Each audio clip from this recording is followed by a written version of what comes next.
Revolutionary greetings to all and sundry, fellow Southern Cameroonians. Accept greetings from me, John Ba Akuro. This 8th day of the month of August 2021. My dear people, today I would like us to have a very beautiful conversation about three things.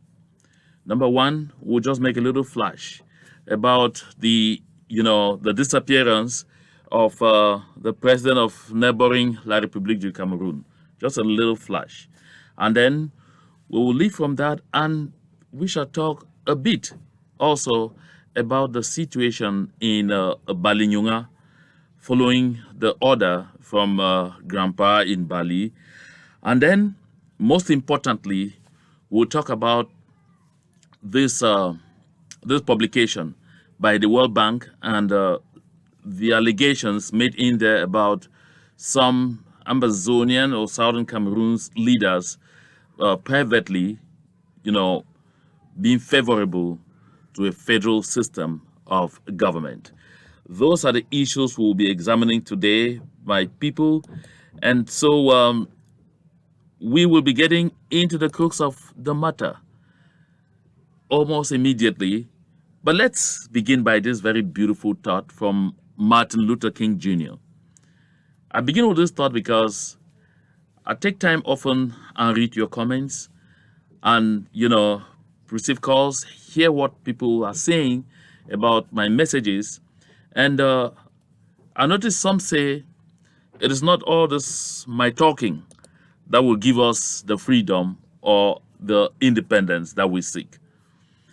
My dear people of Southern Cameroons, I'm not worried about this class of people, but I just want to say this. Not everyone will get into the bushes like the voices. Not everyone will be in the refugee camps in neighboring Nigeria or in Ghana or in other places thereabouts. Not everybody will be in the streets of Bamenda or Biya enduring the difficulties that our people are enduring. Not everybody will be in Bali or in Batibo facing, some kind of trauma from what is going on in the tussle between the government of La République du Cameroun, the colonial government of La République du Cameroun, and Grandpa. My people, I like to say this. Whatever contribution you are making from wherever, continue to make that contribution.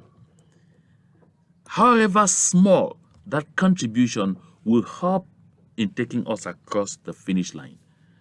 If all you do is contribute financially and don't want to be heard, don't want to be seen, continue to do it. If all you do is organize demonstrations before, international offices and, and the likes, continue to do it. If your own role is to talk calmly behind the scenes to all the actors in this movement, advising them on how to prosecute this struggle without being heard, without being anywhere, without being in the front lines anywhere, continue to do just it. All of this are contributions. And it is a sum total of all these contributions that will take us across the finish line. When it was time for the people of Italy to unify, everybody came from his angle. You had Garibaldi with his 1,000 red shirts. You had Prince Camillo Cavu, who, was doing things in his own way. You had Mazzini. He was a journalist, just like myself.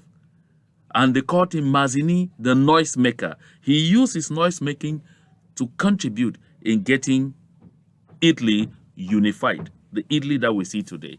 My people, perhaps mine is talking. So I will continue to talk. Pick and choose from what I say. Get the one that suits you better. The one that can, give you the hope, that can make you understand why we are fighting and why we have to continue fighting, why we are struggling and why we have to continue struggling. My dear people, every contribution matters.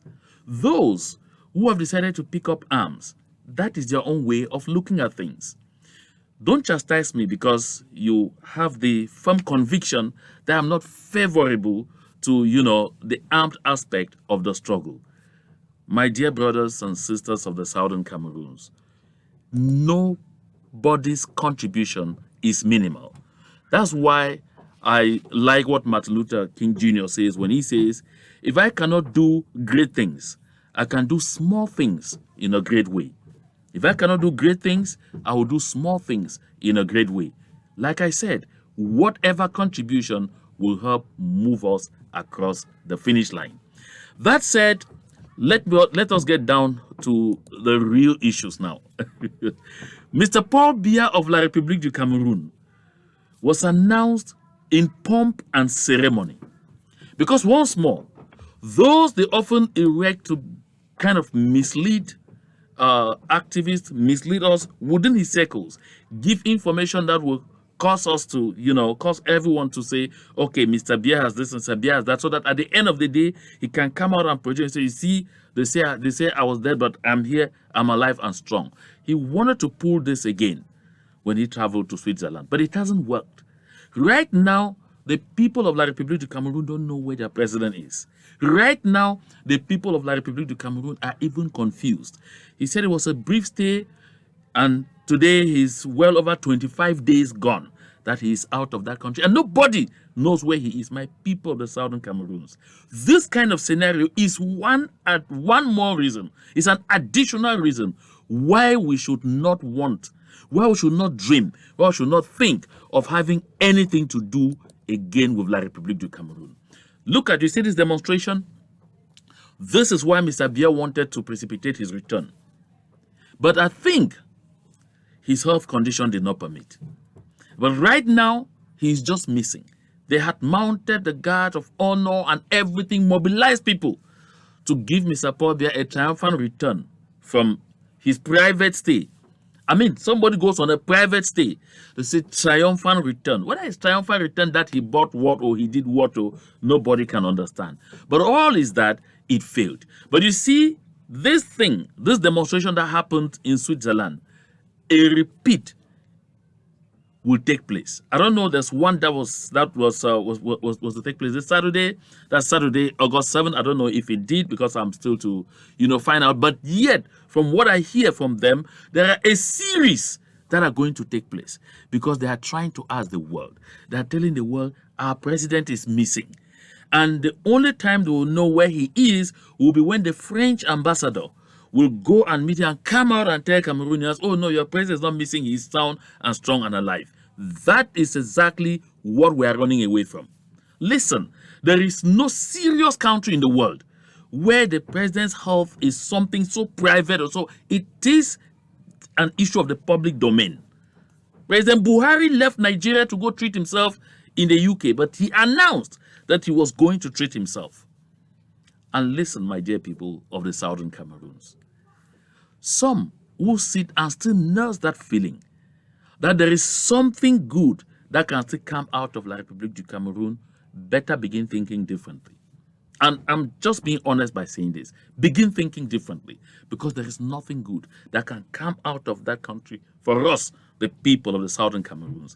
Our future is in our hands, and we have to do everything it takes to make this future beautiful, interesting, and promising, and make the Southern Cameroons worth living. That is why we really must, every other day, remind ourselves of the fact that we have to go our separate ways in order for peace to reign between these two entities, in order for each of these entities to define their development priority, to determine what they want. Those who feel that what they need is a demigod of a president, fine and good for them. But the culture of the people of the Southern Cameroons doesn't favor that kind of modus operandi. Again, just why we are absolutely different. Now, let us talk Bali. See, I've seen this. I've watched videos. I've watched news items on Equinox TV and on other channels where the people are talking about this blockade in Bali. My dear people, some have even turned now and are trying to blame the people of Ambazonia for that blockade. They're trying to blame Grandpa, or they're trying to say that we are unleashing suffering on the same people that we seek to protect. Listen, the subject matter of this discussion today is counting the cost and paying the price. Counting the cost and paying the price. Freedom is not as free as people think. There is a price you must pay to get that freedom. Freedom is not free. You have to pay a price. The voices in the bushes are paying the price in their own way. Our market women and men in Bamenda, in Biya, all over Southern Cameroons, all over Ambazonia are paying in their own way. Our refugees in the various camps here and there are paying in their own way. Our prisoners of war are paying in their own way. So, my people, everyone, wherever they are paying the price. We have all counted the cost, and we know it's going to be very costly. Those who are only contributing the money, who are working several jobs and pumping the money into this struggle, they are contributing. And so, let me make this clear. There is no way you will get freedom without getting through some kind of difficult moments. These are the moments we are traversing. And to every illness, a specific cure. These colonial administrators have taken the habit of, upon any moment they just say, we ban this, we ban that, we ban up, we ban down, without caring what consequences this will have on the lives of the people. So it comes a time when you stop and say, tit for tat, that you have taken this decision, I'm also taking this one. So the counter ban by Grandpa, for me, Baku as an individual, I approve it 100%. Listen, my people, we are only seeing the difficulties our people are facing, but we should see what exactly La République as a government, and then the colonial administration and their agents, what they are suffering as a result of this blockade. Let's do the economies of that blockade. Number one, for those who are used to that road, you know that there are at least 30, because I got someone to do the count for me, and it's official. There are at least 30 vehicles that use that road transporting just fuel, just gas, petrol, from Nigeria through Ekok to Bamenda.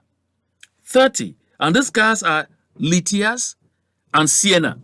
There are 30 of them, and they do that every day with the exception of Monday, which is Ghost Town, which is our country Sunday.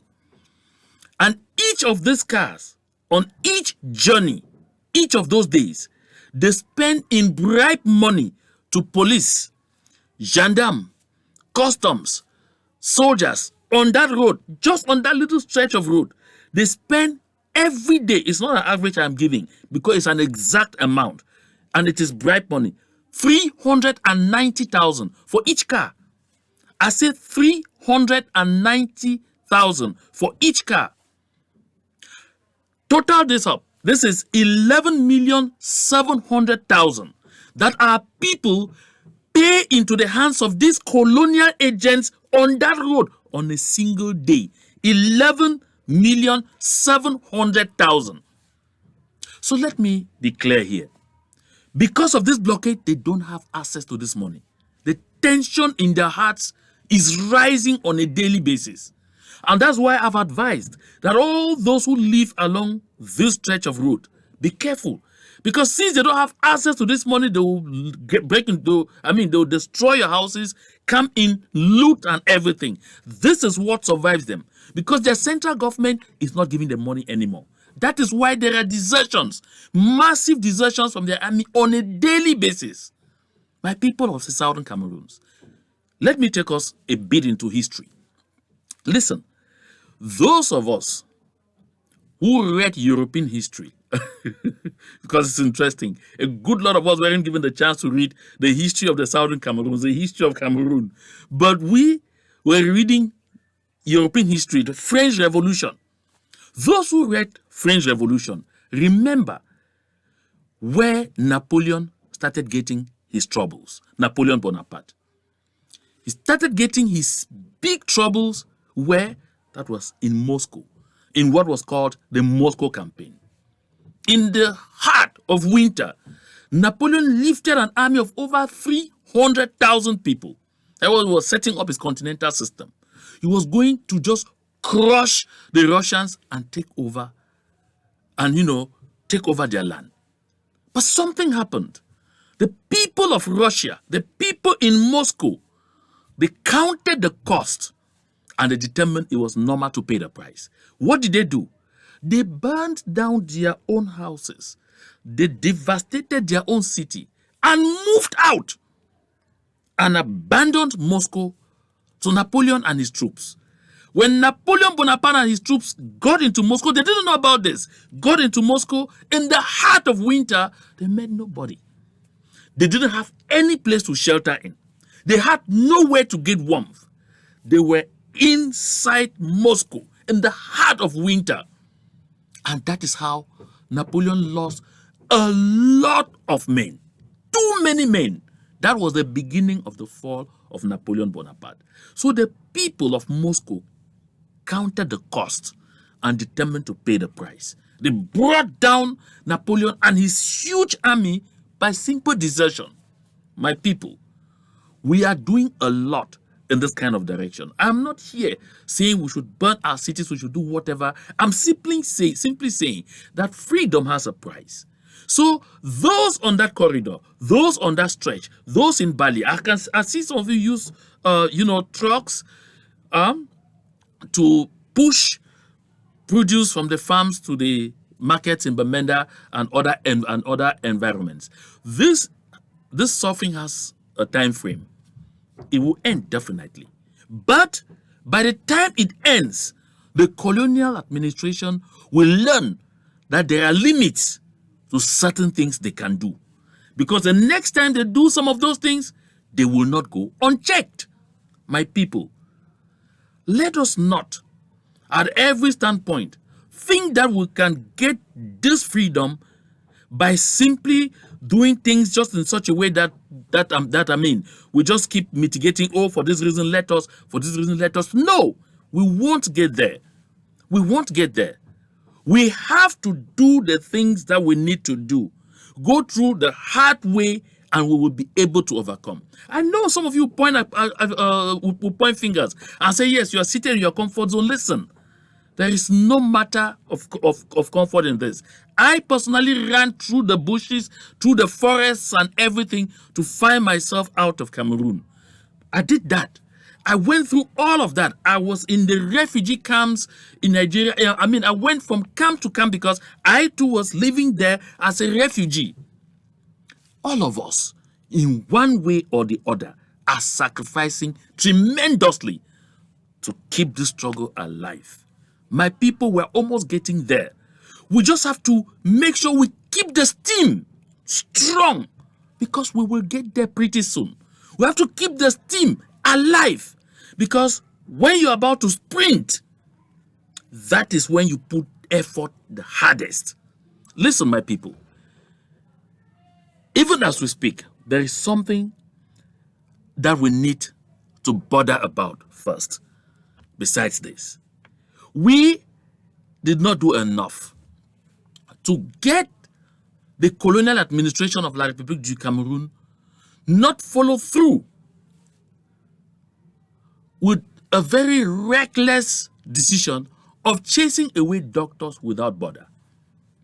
At a time, they themselves are complaining in their various hospitals that they don't have the medical personnel required to take care of the healthcare needs of their people. This decision to send away doctors without borders is the most reckless. The most reckless because what does it do? They simply want to deny our people medical attention. You ask them, they say the pretext is that Doctors Without Borders were treating Amber boys. My people, I haven't seen this happen anywhere. That you will be ready to grind the people that you claim you are protecting, that you claim are your people. You deprive them of an opportunity for them to have good health care facilities. This is yet another piece of evidence that La République du Cameroun will never, ever do anything in the interest of the people of the Southern Cameroons. No, it will never happen. All their calculations are simply how to continue our enslavement. All their calculations are simply how to harden the conditions of our people so that we should come crawling on our stomachs and begging them to continue to be our colonial masters. All their calculation is out. That is why they will get even into farms, get into large expanse of farms and destroy crops. That is why they will get into houses, bring out reserve food from the barns and burn to inflict pain and suffering on the general masses. Because from one year to the other, our people have continued to affirm their determination to get freedom, their determination to get independence. My people, we have to keep being strong. We have to keep being strong. I'm showing this and sharing this just so that we understand that at a certain point in this struggle, we have to sprint. You will not be able to sprint without making extra sacrifices once more. These sacrifices are sacrifices we must make if we have to get there. Now, look at this. We have gotten La République du Cameroun to a certain point where now they no longer recruit doctors. I've been told that soon they will stop recruiting teachers. I've been told that soon they will stop recruiting every other domain because all they are doing now is recruiting into their army. All they are doing now is only recruiting into their army. Every week you see announcements going up. They are recruiting this number. They are recruiting that number because we are making the cost of occupation extremely expensive. So these are 600 medical doctors, and they're even over 600 because the next picture will show you that there are more than that, complaining, crying that since they completed their training, they have not been integrated into the public service of La République du Cameroun. But that same public service lacks doctors. They have been complaining that a lot of the doctors that they train are running abroad for greener pastures. Now they have at least 700, as I can see here, asking to be integrated because they trained for 7 years and for over a year they are at home doing nothing, earning nothing, living in difficulties and their lives and families in jeopardy. La République cannot recruit them for the simple reason that the cost of occupation in Southern Cameroons has gone up tremendously. It's reached a level they can't bear. And my people, I keep saying this every day, before long, they will have to pack their things by themselves and leave. Let us stay focused on the struggle. This is why I say every day that we must grow to understand that collaboration is a must. Insult me what you may when I talk about collaboration. Remind you what you care. That, oh, this one is bad, that one is good. You cannot mix good and bad. We are all Southern Cameroonians. We are all seeking freedom. We all want independence. There must come a time where we will bury this hatchet and work together in order to cross the finish line. Take note and bear it in mind. Undeceive yourself that there will come a time where a single noticeable actor in this struggle will be left aside when they'll be determining where we go and how things happen. Everyone will count. And this is why we should already, by day and by night, promote the idea of synergizing. Listen, I'm not being stupid by saying this over and over. We must bear it in mind that we will have to show the world that we are capable of living together even with our differences in thoughts and ideas. When you look at the United States of America, that's exactly what happens. You see people have very, very diametrically opposed ideas, but a time comes, they come together, they work together in the common interest of the country. That's what you are seeing, an infrastructure bill that is being debated in the Senate of the United States of America. Republicans and Democrats who have very opposed ideas on a broad range of issues have said infrastructure development in America now is absolutely important and it's a general concern. So they set aside the differences. They come together and they make sure that the general interest of the people of America is protected. That is what we should think in Southern Cameroons. That is the way we should look at things. That is the way we should begin to reason. The world needs to see us working together if we have to get there very fast. And like I said, opportunity is coming. We must be ready to make use of that opportunity. But we will miss it if we continue having this this unacceptable ideas of superior to the other, or I'm more supreme, I control more people, or I control the highest number of the voices in the bushes, or I control. Forget about all of those things. We have one objective, and that objective is independence. This kind of rivalry among us is healthy. It should make us rather want to work. I like the kind of rivalry that make us want to, stand out by working, but not by attacking each other, not by spraying bad blood, not by making the whole environment toxic, and not by making the world think that we cannot live together as a people, that we are going to tear ourselves apart. That is what I'm talking about here, my dear people. Now, let me move into the crux of the matter in this discussion. A lot of you have called me privately. Some have sent me texts. I've seen some have left even messages on my Facebook and YouTube pages saying, talk to us about that World Bank publication. Now, I share this so we all look at it again together. This is on page 11. This specific paragraph is where all the discussion is, is hinged. It says the competing AGC is more hardline in its relationship to the national government and its demand for independence. Then, it says, led by Yabacho Lucas, who lives in Norway, the AGC espouses a guerrilla grand strategy.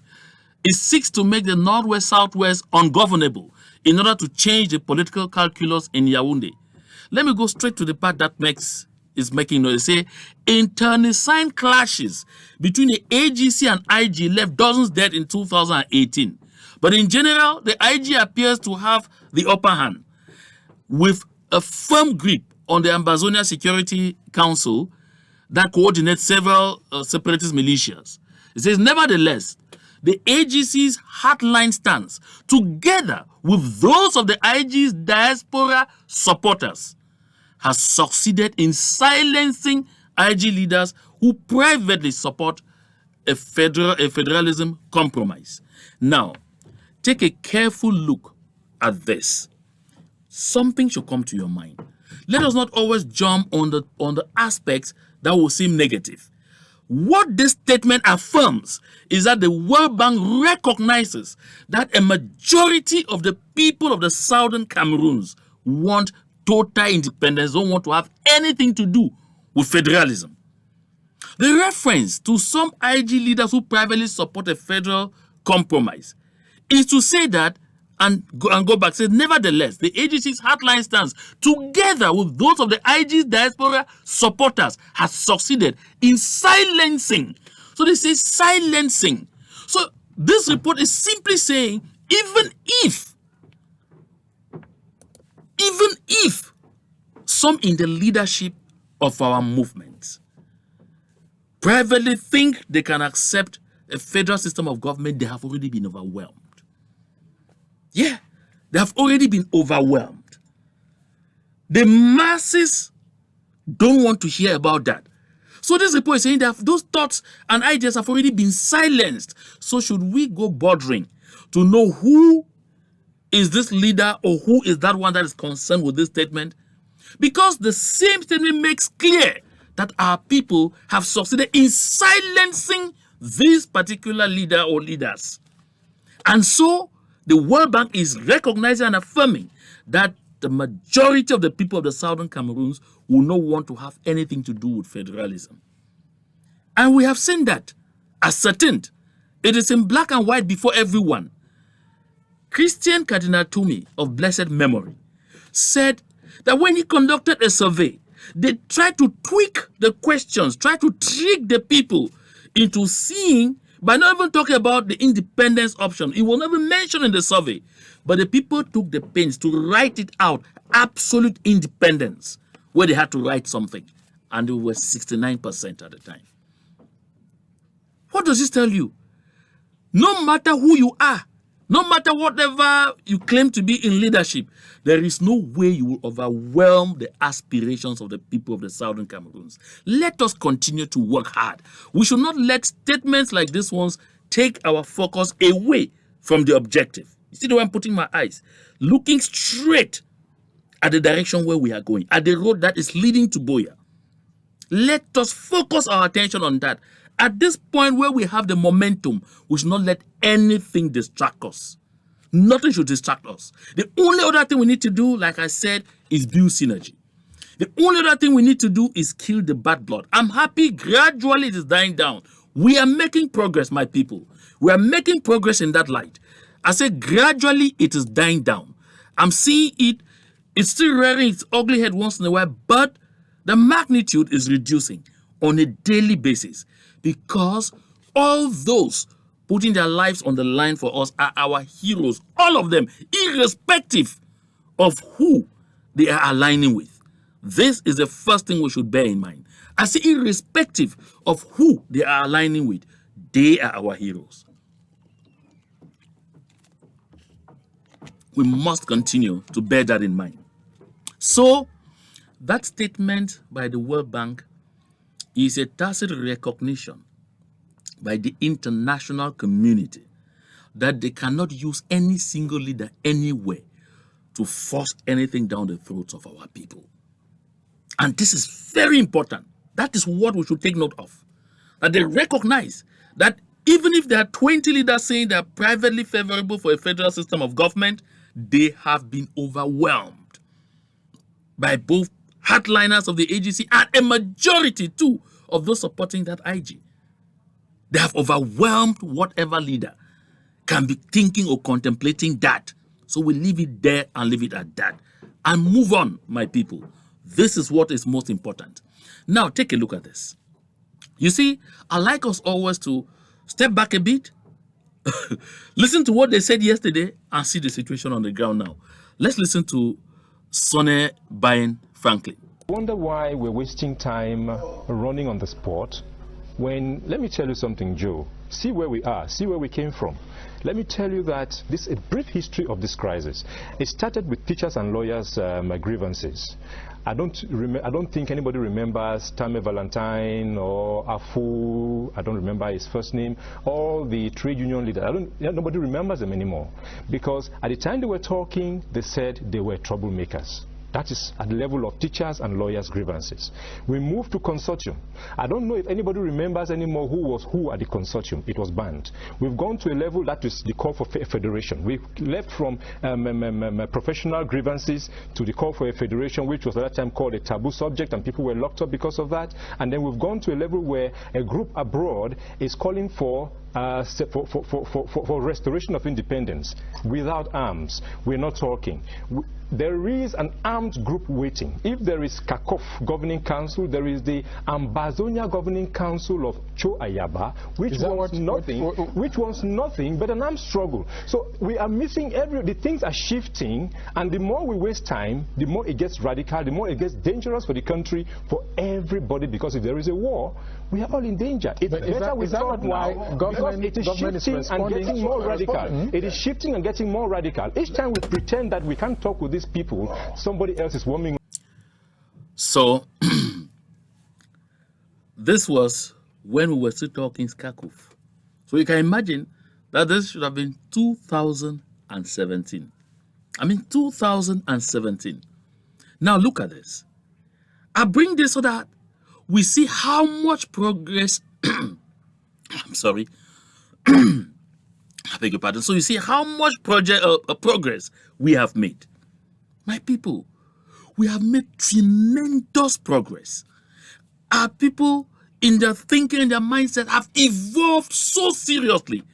They were looking at us as non-starters. But today, they can't say the same thing. It has changed. The dynamics have changed. And so, my people, let us ignore petty gossips.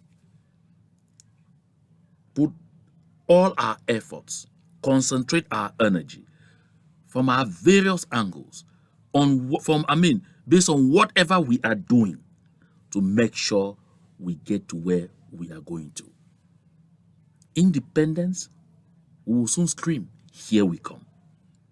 Let us keep the struggle alive. And I will end up with this picture, as I always do. Remember always, read what is written there.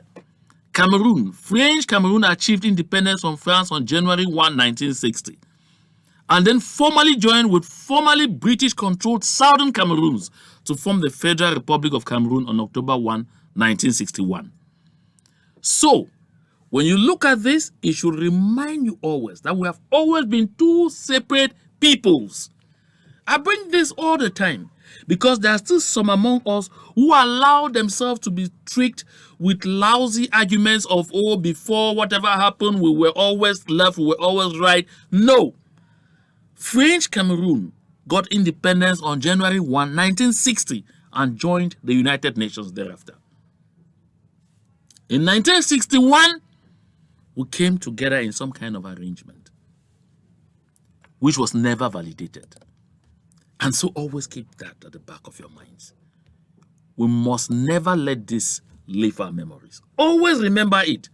Because as you keep remembering it, as you keep this thing glued to your memory, you will never get tired contributing to the struggle in whatever way, shape, or form to make sure we get that which is ours, to make sure we attain that independence we seek. My people, we will get there. All we need to do is count the cost and pay the price. That is all we need to do. Count the cost, pay the price, and we will get what we want. To God and to Him alone be all the glory.